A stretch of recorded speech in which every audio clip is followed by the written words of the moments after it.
जगदम्बे माई की जय। इस भजन में हम महारानी को मनाने का प्रयास कर रहे हैं उनकी, क्योंकि हम सब पूजा विधि नहीं जानते, कोई केवल मनुष्य को गाकर ही, माता जी को मनुष्य गाकर ही प्रसन्न कर सकता है। तो हम इसमें माता से अपनी तरफ से क्षमा प्रार्थना कर रहे हैं ताकि माता प्रसन्न रहे।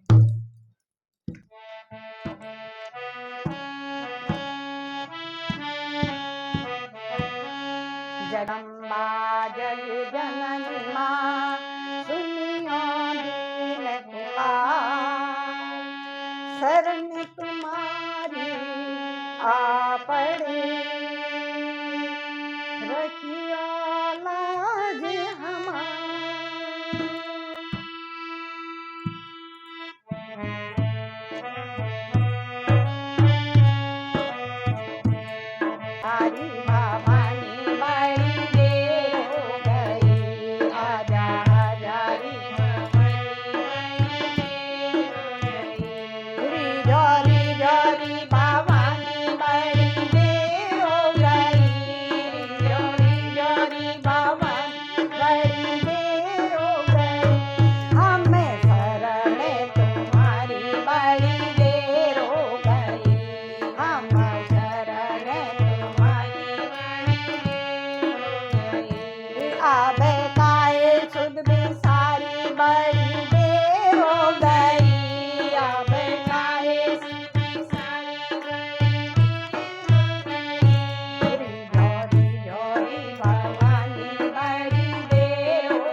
दाता शरण तेरी शरणागत माता, तुम दीनन की दाता।